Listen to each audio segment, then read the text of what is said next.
ไอ้เจ้าไหนเจ้าเบาเจ้าสาวนี่ทั้งเกี่ยวดองสองสั้นนี่เสร็จแล้วผู้ใดคลิปวิดีโอมีแล้วพี่น้องเอ้ยมันงานใหญ่ที่สุดเลยมันเด้อขอเสียงตบมือเลยวันนี้เจ้าสาวหอมแก้มเจ้าบ่าวบ้านกอดมาเลือดคอนกอดขอให้กันทั้งสอ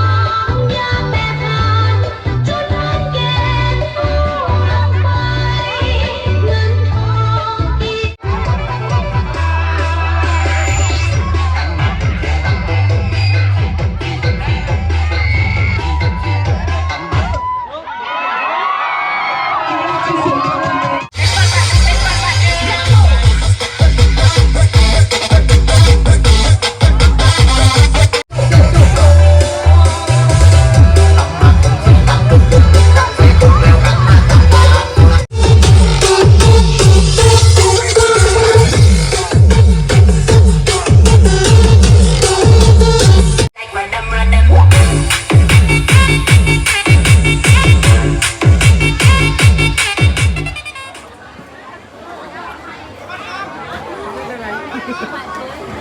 เขาผมชื่อเยอะ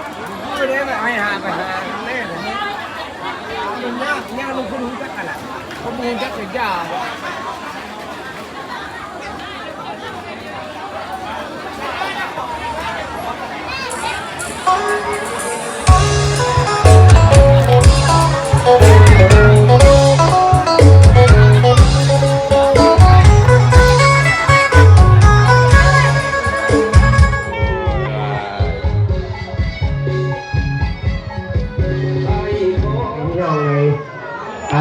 ตอนนี้โคศกหรือว่าประชาสัมพันธ์กับกำลังจะประชาสัมพันธ์เพื่อที่จะให้บ่าวสาวมาลำวงครับลำวงว่าเป็นประเพณีครับพิธีเป็นข้อประเพณีกับตกงานครับตกงานจะบ่าวจะสาวแต่ละคนมาลำวงเสร็จแล้วปุ๊บก็จะเป็นแขกครับบัดนี้จะเป็นแขกมาลำวงตามจะบ่าวจะสาวครับนี่แหละครับเป็นบรรยากาศการแต่งงานในชนบทของสป.ลาวงานแต่งงานในลาวครับน้องดุยกับเอาคำครับอารมณ์มาด้วยลาด้วยคะแนนยินเลยอารมณ์นี่จัดเป็นเกียรติในเกย์ทั้งเจ้าบ่าวเจ้าสาวเด้อพี่น้องเด้อคุณสุรสไปแล้วก็พร้อมด้วยทางนางมุดแล้วก็เอาคำได้เอาไปเดินรถเอาไปเดินรถให้แขกเรื่องไก่เห็นนะโอ้ยเมียข้างงามผัวข้างงามพี่น้องเลยโอ้ยโดยเรื่องพี่น้องเลยวันนี้ผัวก็งามเมียก็งามพี่น้องเอ้ยเป็นมือสับสิกินเบียร์เด้อพี่น้องเด้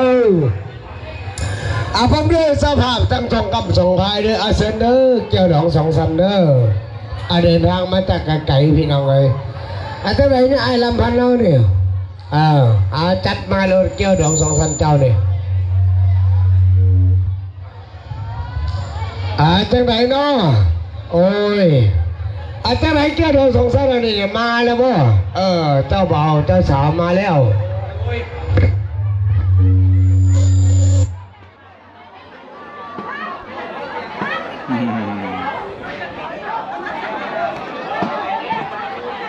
เป็นไงเจ้าบ่าวตื่นเต้นอยู่บ่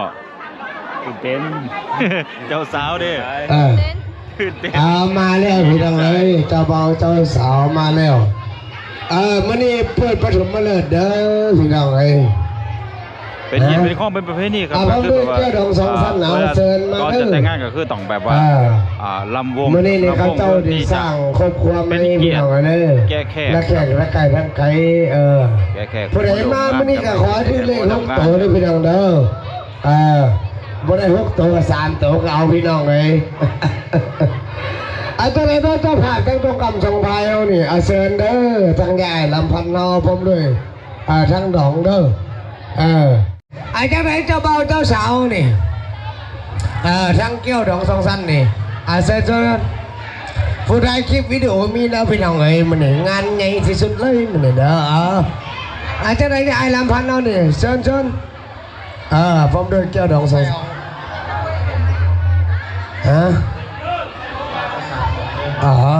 ได้เอานี่เด้อพี่น้องเด้อทางเจ้าดอกลงมา2 คำ 2 พายแล้วบ่ต้องเต้นละวงก่อนนี่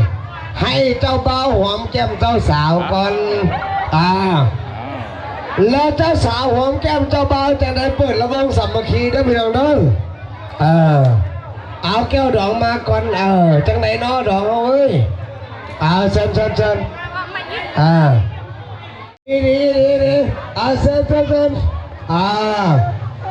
ก่อนที่เปิดระวงสามัคคีนี่ต้องหอมแก้มกันเด้อเจ้าบ่าวเจ้าสาวนี่จังไหนอีล่ะมาไงหอมก่อนบายหอมก่อนเจ้าสาวก่อนหอมขอเสียงตบมือเลยวันนี้เจ้าสาวหอมแก้มเจ้าบ่าวบัดกอดมาเลือดคอกอดอาจารย์ดนตรีจวดจากบ้านเลยเพื่อนแน่บ้านเลยโอ้ยจะมันฉาดไปดองเลยยังเป็นอายุ18 ปีนี่พวกเขาอาจารย์ดนตรีจวดเลยเฮ็ดสาวลำสักหักแพงอันนั้นไม่ต้องเลย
จบไปแล้วครับ เอาผัวไม่มีไม่พี่น้องเอ้ยมีแต่หังแต่มีเด้อ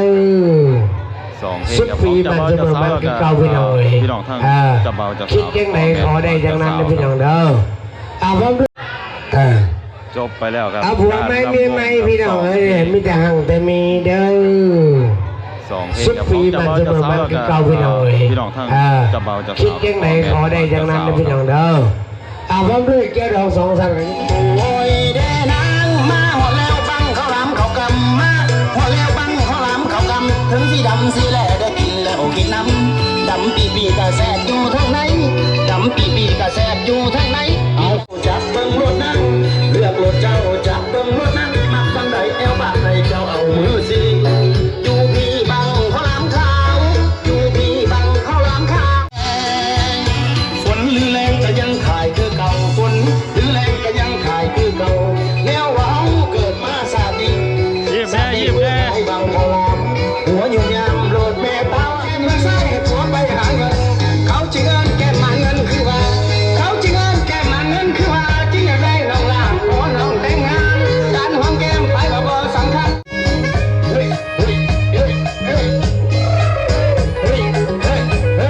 เอาเอวดีคุณยังเลยคุณได้เอวดีเลย150,000มันนี่โอ้ย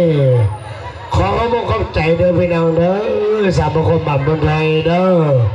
อันมีทุกคนงามพี่น้องเลยป้าถ้าอีแต่คนสุขได้เมียบ้านบุญถอยดีน้องพี่น้องเลยเอาไว้ก่อนก็ซื้อนะพี่น้องเด้อเอาแล้ววันนี้จะผ่านแต่ไม่เตะกันทางห้างหลวงเด้อเดินทางมาจาก เป็นจังไดเบี้ยเล่า โอ้ยไม่ได้ของมือ จนได้เพื่อ ไม่ได้ของมือนี่ จนได้เพื่อรักไว้ละ ยังดูเป็นว่า เจ้าบ่าวเจ้าสาวกำลังต้อนรับแขกครับตอนนี้ บ้านผิดเด้อก ำลังต้อนรับแขก เพื่อเป็นบุคลาของพันอาจารย์เราจะเอาเดี๋ยวนี่แล้ววันนี้จะพาจะเป็นแก่แท้ต้องจะไอ้เดือดเลยเดือดทำ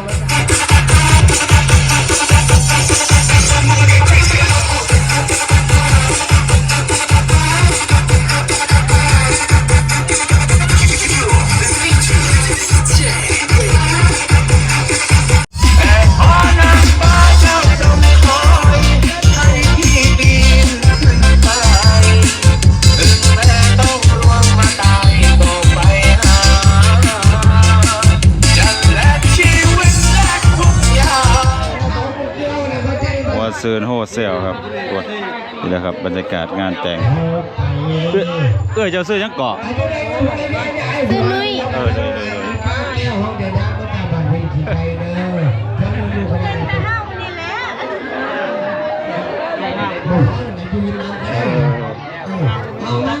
มากับไป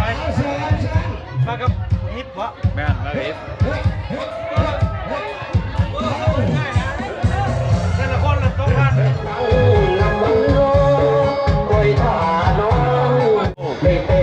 เบ้าเนี่ยเบ้าเนี่ย สบายดี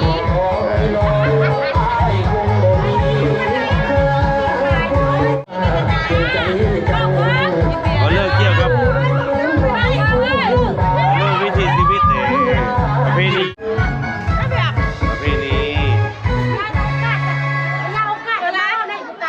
ประเพณีโอ้ยรอบนี้งาน งานดอกประเพณีงานดอกประเพณีของเราเพราะเรื่องอันนั้นประเพณีฮิตของโอ้ยขอโทษลูกดีแต่ไม่ต้มหัวไม่ไหวในบ้านเลยนี่ในบ้านได้ดิเด้อผู้ช่วยของบ้านตาดเมืองไทยของที่เฮาเนาะเพลงได้กล้องมาให้ อันนี้เทวเฮียนี่นะจากบริษัทบ่อเกลือ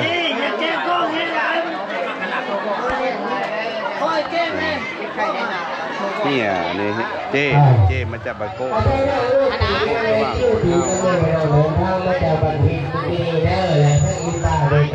อตุ้ยไม่ยังตั้งหากัน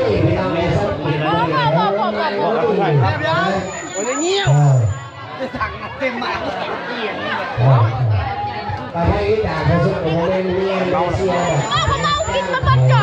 โอ้ยมันกำลังถ่ายทำหนัง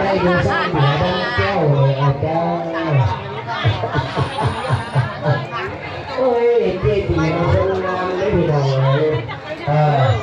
ใช่เลยค่ะ เจ๊ตีเขาได้เป็นงานแต่ผู้สายพี่น้องเลยป้าเออนอเดอร์ประเพณีของถือว่าส้นเผาเนาะส้นเผาลาวไม่ส้นเผามากองเนี่ยเป็นส้นเผาของลาวเจ้าเนาะเป็นประเพณีเกี่ยวกับที่ของประเพณีเป็นดองบ้านแล้วของพันทอยขึ้นดีกว่าได้แล้วบ้านทอยของเท่าเด้อนี่เป็นที่ของประเพณีเกี่ยวกับงานดองผมไม่ง่ายคือโซนได้เนี่ยเป็นงานดองนะเราได้งานกุศลเลยเขาขึ้นแน่บ้านงานดองแล้วแม่วะดิแม่แล้วแม่บ่งานดองได้มีอันนี้เฮียนี่เฮียสีนงบ้านโพทอยอยู่เมืองยมราชแขกขมวนเลยเนาะไม่มีถือว่ามีงานดองถือว่าเป็นประเพณีของลาวเนาะได้บ้าไปเลยเนาะพี่น้องถือว่าเป็นสภาพสาวถือว่าเป็นประเพณีงานดองของลาวของเฮาเนาะอันนี้ถือว่าเจ้าภาพได้เด้อชื่อวัดไซชื่อลินชื่อลินถือว่าชื่อนางเนาะชื่อจริงถือว่าวัดไซเนาะก็เราคิดเดียนี่เนาะเด้อครับเพลงนี้เด้ออันนี้ถือว่าเจมาจากบ้านโคกของเฮาอันนี้เจ้าบ่าวเจ้าสาวเจ้าบ่าวเจ้าสาวเพลงมันว่าเจ้าบ่าวนี่ถือว่าเจ้าสาวเจ้าไปกันเวลาเฮียตีเจ๊ตีมันในเวลากินเลยเป็นว่าขันบางอิ่มเลยเมื่อกินเงินผู้ค่าโอ้ขอบใจเด้อเจเด้อขอจะเป็นคนนี้ด้วยเพื่อนเลย6 ตัวด้วยเจเด้อ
เอ้ยเป็นผู้ชายสาวคนผู้ชาย